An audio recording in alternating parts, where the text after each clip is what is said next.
Hey everyone, and welcome back to Cooking in the Kitchen with Laura. Super happy to have you join me today. This week we are making granola bars, and our recipe actually comes from our Kid Food Nation cookbook.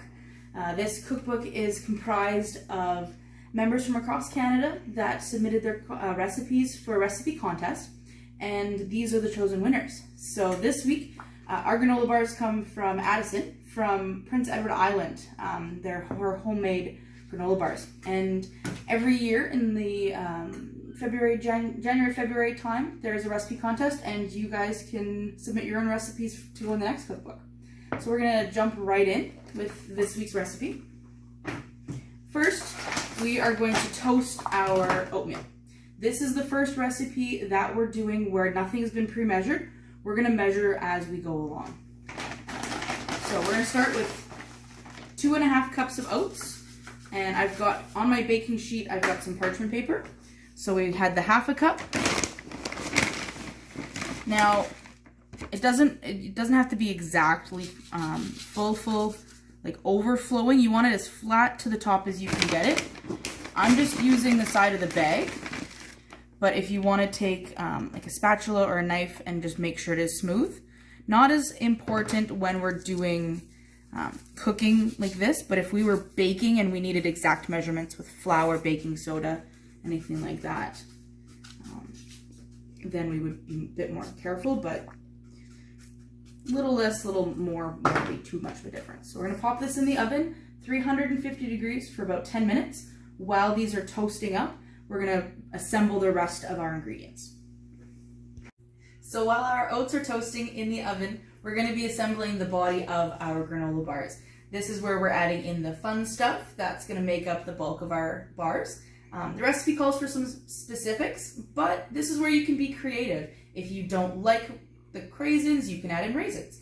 If you are somebody who can have nuts, go ahead and add in some almonds or walnuts. You can add in seeds, sunflower, pumpkin. So, you know, you can make this recipe, but then if you want to try it again and experiment with different flavors, that's the great part about cooking, is we can have that experimenting. So we're going to measure out all of our ingredients into here first. So I've got 1 cup of mini marshmallows. I'm going to put those in. Next, we've got our banana chips, and I did my good kitchen hygiene before we started today. Oh, I got a marshmallow ended up in there. So my hands are clean, and it's okay if you go a little over. This gives us some more flavor there. Some of you might find the chips are a little bit big. You can just break those up. This is pure dehydrated banana, so it has no extra added sugar to it or anything, like it's not candied. It's just naturally the sugars, as it dehydrates, gives it that nice candied flavor, or candied look, I should say. So you can break those up a little bit if you'd like. If you want more bigger pieces, just leave them alone. It's all good. Okay, next we're gonna add in our raisins, dried cranberries. So we're gonna add 1/3 cup. And again, if you don't like raisins, you can add in raisins or any other dried fruit. If you do use like apricots or things like that, just you want to cut it small so that it does fit with the size of everything else. So we're gonna toss those in. And then finally, we're gonna add in 1/4 cup of our chocolate chips. This bag is chips and chunks. And we don't need a lot of chocolate, just for a little bit of flavor. And again, I don't need to be super specific with it. A little over, a little under is okay. You're gonna see that the chocolate is white. That's okay. It might just be an older bag that came from the store. Doesn't mean it's bad or anything like that. It'll actually disappear once it warms up a bit. So we're just gonna put that in there too. And then we're gonna mix everything together. Make sure it's all coated. We will be adding in the oatmeal that has, or the oats that have cooked from the oven. Once they've finished toasting, we're gonna add those into here. And then we'll be making up the glue that's gonna hold it all together. So next we're going to work on building our glue that's gonna hold our granola bars together. So what you need is a little saucepan or little pot.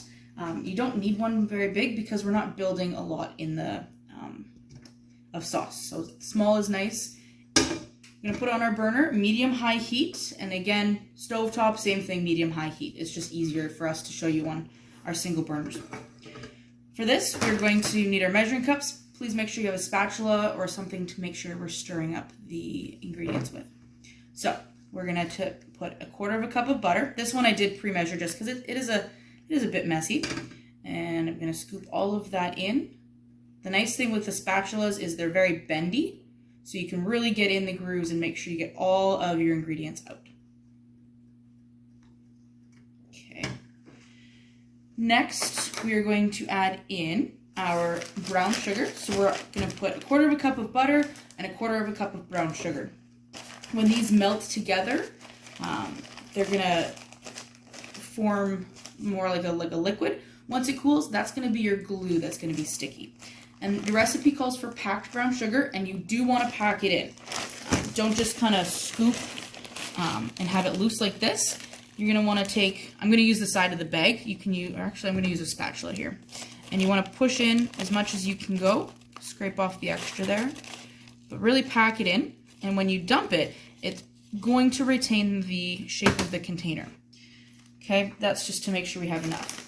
If you go to use your brown sugar and it is hard as a rock, that's not a, that happens with brown sugar and it doesn't mean it's bad. What you're gonna do is take a piece of bread, can be whole wheat, could be white, could be a bun, whatever it is, bread, but put that in the bag and let it sit overnight. The moisture from the bread will actually get sucked out, go back into the brown sugar, so it'll almost look like you have like a piece of toast sitting in there, but your brown sugar will be moist again.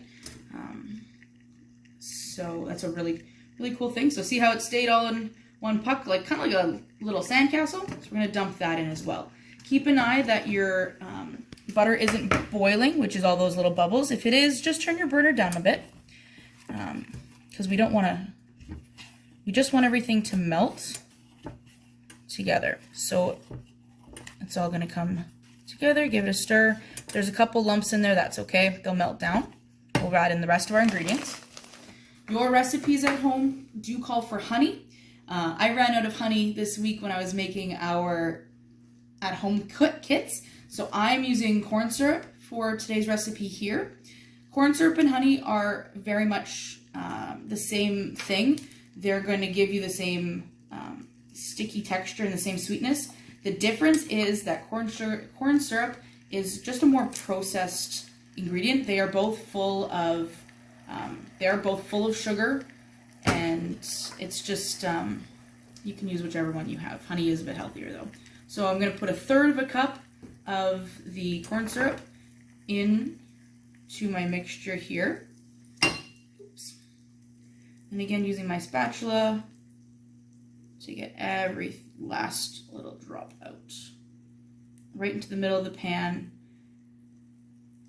And again, at home, make sure you do have an adult to help you with this part. It is going to be hot and you don't want to burn. This sugar mixture is going to be very hot, and if you spill it out, it will cause burns, and you definitely don't want that to happen. So my burner's up, bubbling quite a bit, so I'm going to turn it down to low while we add in our last ingredient, and that is going to be a little bit of vanilla. Okay, so it's about 1.5 teaspoons. I really like vanilla, so I'm going to actually add in 2 teaspoons. But those of you at home, your kits are pre-measured for 1 and actually it's 1.25 teaspoons, but I'm going to put in 2 here just to mix that up really good. So I'm going to turn our burner off completely. And you can see it's all mixed up. It's a little bit bubbly, but that's okay. Once it cools, those bubbles will go away. So we've got our burner. We're just going to leave this to the side. We're going to come over here where we've got our oats that we toasted earlier. So you can see they've gotten a little brown, dark around the edges here. They're starting to toast up nicely. So we're going to take this. If your pan is still warm, make sure you use oven mitts. When you're taking it out of the oven as well, always make sure you have oven mitts and an adult handy so you don't burn yourself. So I'm going to take my oats that I put on parchment, and I'm just going to gather up the paper, which will make it hopefully easy to transfer. And I'm going to add that into our bowl of mixed filling.